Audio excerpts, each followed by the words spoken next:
Hello student, इस video में हम पढ़ेंगे चैप्टर नंबर 6 जिसका नेम है द अर्थ आवर होम। ये मेरे पास क्लास 3rd की बुक है और इन्वायरमेंटल स्टडी की बुक है ईवीएस की, जिसका चैप्टर नंबर 6 हम पढ़ने वाले हैं। हम 5 चैप्टर ऑलरेडी कंप्लीट कर चुके हैं, जिसके लिंक आपको डिस्क्रिप्शन बॉक्स में मिल जाएंगे और बाकी और भी सब्जेक्ट के सोल्यूशन और वीडियो आपको डिस्क्रिप्शन बॉक्स में मिल जाएंगी। आप चेक कर लीजिएगा और प्लेलिस्ट भी चेक कर लीजिएगा। चलिए शुरू करते हैं चैप्टर। अर्थ मतलब होती है हमारी पृथ्वी। अवर होम, जो पृथ्वी है वो हमारा घर है। इस चैप्टर में हम पढ़ेंगे अपनी अर्थ के बारे में, द ग्लोब एंड मैप के बारे में, the continents and ocean on the अर्थ, हमारे अर्थ पर कितने कॉन्टिनेंट्स हैं, कितने महाद्वीप हैं, कितने द्वीप हैं, ओशियंस हैं, उनके बारे में, and about the movement of the earth, और पृथ्वी किस तरीके से मूव करती है, किस तरीके से चारों तरफ घूमती है, इसके बारे में। तो चलिए शुरू करते हैं बच्चों। The Earth is the only planet on which life is possible. It is one of the 8 planets that revolve around the Sun. However, scientists are trying to find the presence of life on other planets. The Earth is home to all living things, humans, beings, plants, animals, birds and other. तो देखिए, जो अर्थ है, जो पृथ्वी है, वो एक इकलौता ऐसा ग्रह है, ऐसा प्लैनेट है जिस पर जीवन संभव है। यह सूर्य के चारों ओर चक्कर लगाने वाले 8 ग्रहों में से एक है। वैज्ञानिक जो हैं, जो साइंटिस्ट हैं, वो और भी दूसरे प्लैनेट पर जीवन कि उस पर जीवन है या नहीं है, तो इसका वो पता लगाने की कोशिश कर रहे हैं। जो साइंटिस्ट है, पृथ्वी सभी जीवित चीज़ों का घर है, जैसे कि इंसानों का, पौधे का, जानवर का, पक्षी का और अन्य एनिमल्स का। इसके बाद नेक्स्ट देखिए, life is possible on the earth because of the presence of air and water. जो लाइफ है, जो जीवन है, वो पृथ्वी पर संभव है क्योंकि पृथ्वी पर हवा है और पानी है। इसके बाद नेक्स्ट पेज पर देखिए बच्चों, पेज नंबर 39 पर, these are the life lines on the earth. On the earth without water and air all living things would die. Approximately 70% of the Earth's surface is covered with the water and the rest of its land. Also, there is a layer of air called the atmosphere surrounding the Earth. It is made up of many gases. Oxygen is a very important gas which makes life possible. Living things cannot live without oxygen. देखिए, ये जो पृथ्वी पर जीवन है वो पानी की वजह से, हवा की वजह से है, और पानी और हवा के बिना सभी जीवित चीज़ें जो होंगी वो मर जाएंगी। अगर पानी नहीं होगा, हवा नहीं होगी, तो जितनी भी जीवित चीज़ें हैं, वो लिविंग थिंग्स हैं, वो मर जाएंगी। पृथ्वी की सतह का लगभग 70% हिस्सा जो है वो पानी से ढका हुआ है और बाकी जितना भी बचा हुआ हिस्सा है वो ज़मीन है। साथ ही पृथ्वी के चारों ओर हवा की एक परत है जिससे वायुमंडल कहा जाता है, एटमॉस्फेयर कहा जाता है।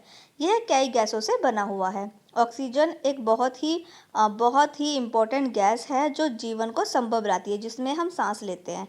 जो ऑक्सीजन है जिससे हम सांस लेते हैं और इसी की वजह से हम जीवित हैं। जीवित चीज़ें ऑक्सीजन के बिना जीवित नहीं रह सकती हैं। इसके बाद देखिए, डू यू नो, गैलीलियो एक खगोल शास्त्री थे। उनके समय में लोग कहते थे कि पृथ्वी ब्रह्मांड का केंद्र है। गैलीलियो ने इस विचार का समर्थन किया कि सूर्य ब्रह्मांड का केंद्र है। इसके बाद देखिए next, the earth is round, जो पृथ्वी है वो गोल है। In ancient times people were afraid of travelling far for fear of falling off the edges as they did not know much about the earth. In 1519 a Portuguese sailor Ferdinand Magellan started on the journey by ship from Spain along with other sailors.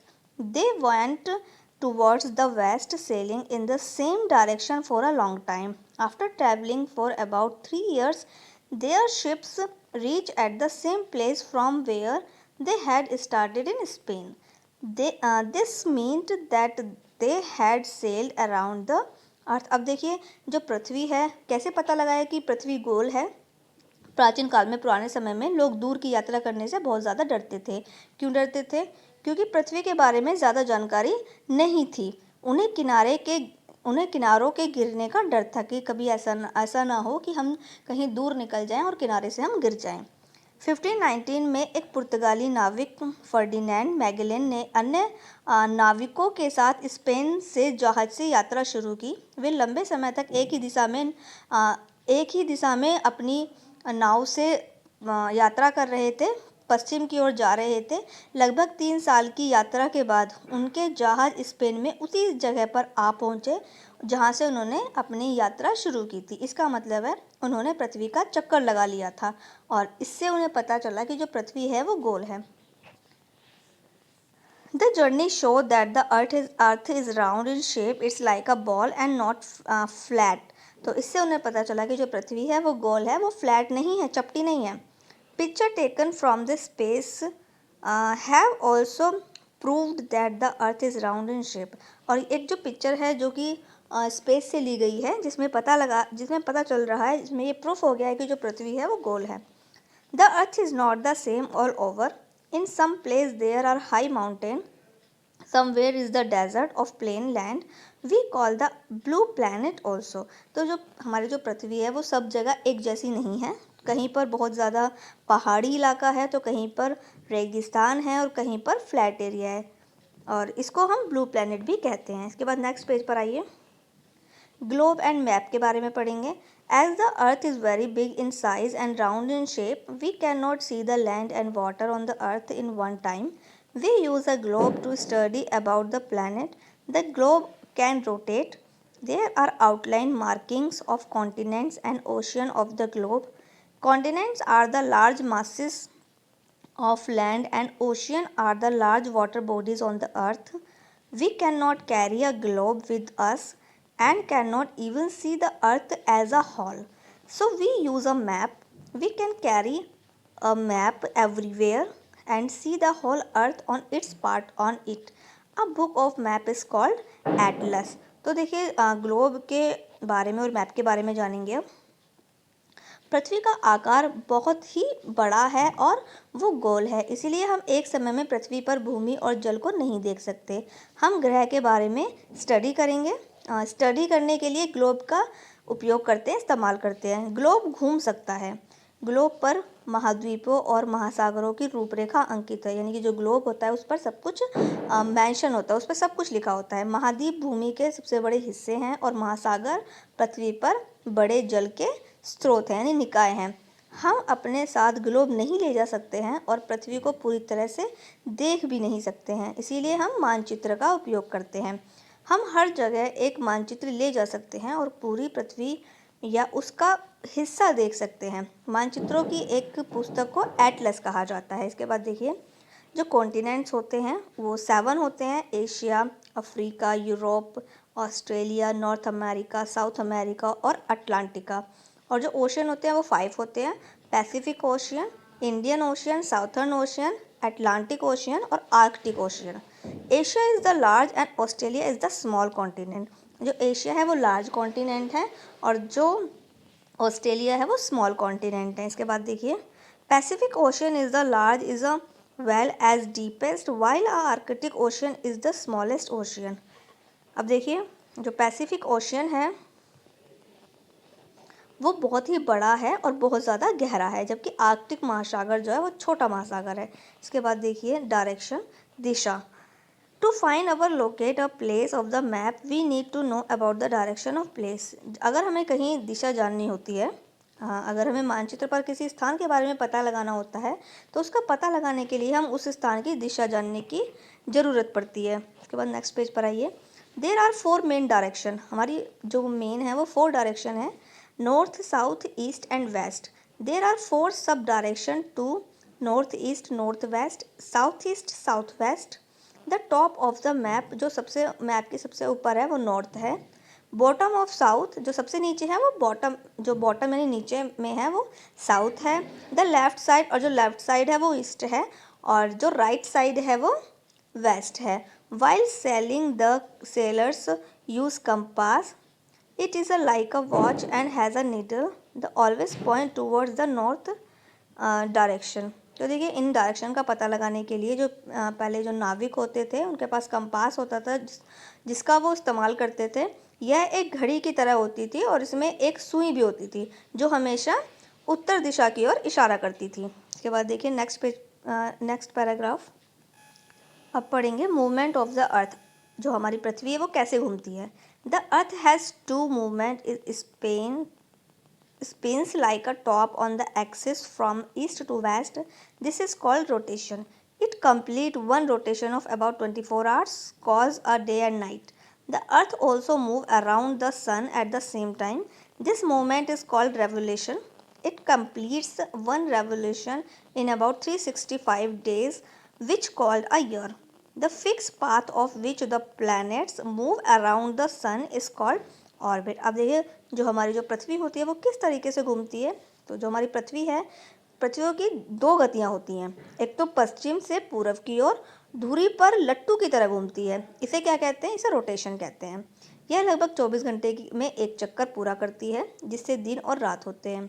पृथ्वी भी उसी समय सूर्य के चारों ओर चक्कर लगाती है। इस गति को क्या कहते हैं, इस गति को परिक्रमण कहते हैं। यह लगभग 365 दिन में एक चक्कर पूरा करती है, जिसे एक वर्ष यानी 1 ईयर कहा जाता है। जिसे निश्चित पथ पर ग्रह सूर्य के चारों ओर घूमते हैं, उसे क्या कहा जाता है, उसे ऑर्बिट कहा जाता है। तो बच्चों ये हो गया हमारा चैप्टर कंप्लीट। आई होप आपको जो है पृथ्वी के बारे में इस चैप्टर में काफ़ी कुछ जानने को मिलेगा। किस तरीके से पृथ्वी हमारी घूमती है, कितनी डायरेक्शंस होती हैं और कितने कॉन्टिनेंट्स होते हैं, कितने ओशियंस होते हैं, डायरेक्शन किसे कहते हैं, अर्थ हमारी कैसे घूमती है, तो इसके बारे में हमने बात की थी। ग्लोब और मैप क्या होते हैं। तो चलिए अब हम करेंगे इसका बुक वर्क। बच्चों इस चैप्टर में आपको कुछ पिक्चर्स भी बनानी होंगी, तो वो मैं आपको बताऊंगी कौन कौन सी पिक्चर्स आपको बनानी है। सबसे पहले देखिए आपको अपनी अर्थ की पिक्चर बनानी है लेसन की शुरुआत में।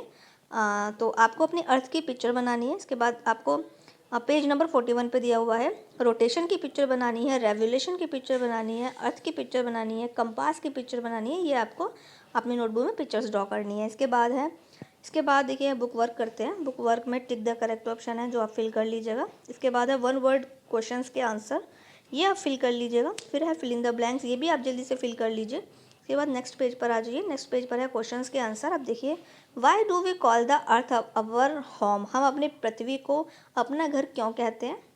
क्योंकि देखिए हमारी पृथ्वी पर हमारी लाइफ पॉसिबल है, हमें ऑक्सीजन मिलती है, पानी मिलता है, रहने की जगह मिलती है और ऑक्सीजन मिलती है, पेड़ पौधे हैं, खाने के लिए सब कुछ है, तो इसीलिए हम पृथ्वी को अपना घर कहते हैं। इसके बाद देखिए who prove the earth is round and how. किसी ने प्रूव किया कि जो अर्थ है वो हमारी राउंड शेप में है और कैसे। तो इसका आंसर मैंने लिख दिया है, आप नोटबुक में नोट कर लीजिएगा। How long does the earth take a complete rotation. Rotation की पिक्चर देखिए यहाँ पर बनेगी जो पेज नंबर 41 पे दिया हुआ था। तो इसमें बताना है जो रोटेशन है वो कितने टाइम में कंप्लीट करता है। फॉर वाले देखिए what things we do in the earth surface. Okay हमारे अर्थ सरफेस पे हमें क्या क्या देखने को मिलता है। जो पृथ्वी की सतह है, हम कौन कौन सी चीज़ें हमें मिलती हैं वो बताना है। इसके बाद देखिए व्हाट इज़ कंपास। कंपास की पिक्चर बनानी है। इसमें आपको 5 पर आंसर मैंने नोट कर दिए हैं। इसी के साथ में आपको जब नोटबुक में आप वर्क करेंगे तो सबसे पहले आपको डिफ़िकल्ट वर्ड करने हैं, उसके बाद आपको अर्थ की पिक्चर बनानी है और उसके बाद आपको डिफ़िकल्ट वर्ड्स करने के बाद और पिक्चर बनाने के बाद आपको करने हैं क्वेश्चंस के आंसर। तो डिफ़िकल्ट वर्ड अब आपको अपनी स्क्रीन पर दिखाई दे रहे होंगे। तो ये जो डिफ़िकल्ट वर्ड है ये आपको कर लेना है, जिसमें लेसन में कुछ डिफ़िकल्ट वर्ड्स दिए हुए थे जो कि आपको समझ में आने चाहिए, उनका मतलब आपको पता होने चाहिए। जैसे presence, surrounding, direction, atmosphere, mountains, continents, compass, revolution, movement, orbit. तो ये आपको अपनी नोटबुक में कर लेने हैं और क्वेश्चन आंसर करने हैं। फिर इसी के साथ में हमारा चैप्टर हो गया है कंप्लीट। आने वाली नेक्स्ट वीडियो में हम नेक्स्ट चैप्टर को पढ़ेंगे।